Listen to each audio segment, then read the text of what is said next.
Hello viewers, আসসালামু আলাইকুম।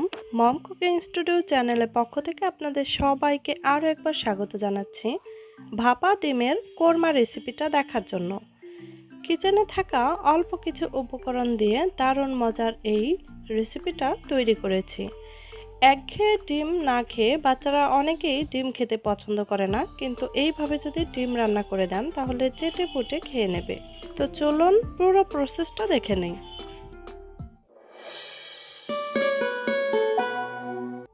ভাপা ডিমের কোরমা তৈরি করার জন্য নিয়ে নিয়েছি 6টা ডিম, আর এখন স্বাদ মতো লবণ এবং শুকনো মরিচ গুঁড়া দিয়ে দিচ্ছি 1 চামচ।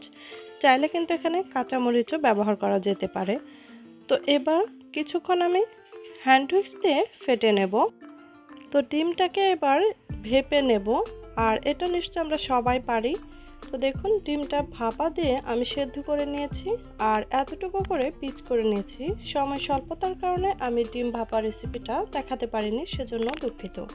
তো চাইলে আপনার স্টিলের বা কাচের বাটিতে ডিমটা ভেপে নিতে পারেন।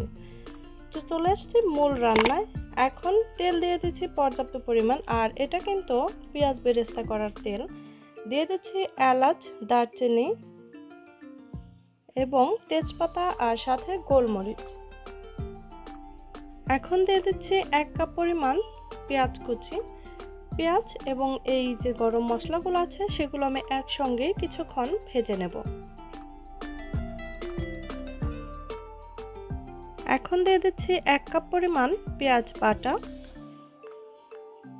আদা রসুন বাটা 2 চামচ পরিমাণ।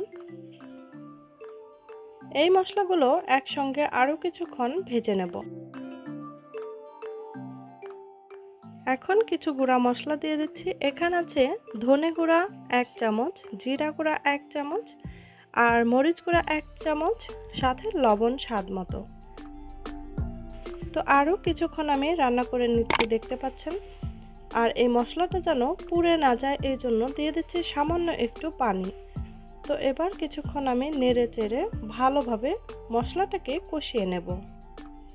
রেসিপিটা ভালো লাগলে অবশ্যই যারা এখনও চ্যানেলটিকে সাবস্ক্রাইব করেননি চ্যানেলটিকে সাবস্ক্রাইব করে নেবেন।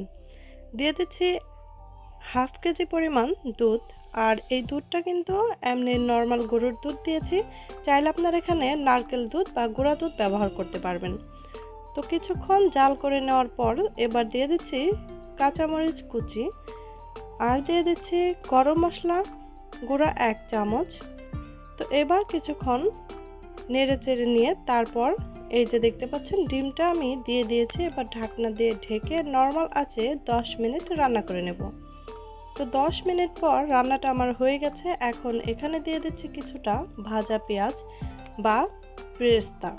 তো এই বেরেস্তাটা দেওয়ার রিজন হচ্ছে এটা খুবই সুঘ্রাণ হবে, খেতে অসাধারণ লাগবে। তো আশা করছি আমার আজকের এই রেসিপিটা আপনাদের ভালো লেগেছে। যদি ভালো লেগে থাকে অবশ্যই কিন্তু একটি লাইক দিয়ে যাবেন। সবাই খুব ভালো থাকবেন। আমার জন্য এবং আমার পরিবারের জন্য কিন্তু অবশ্যই দোয়া করবেন।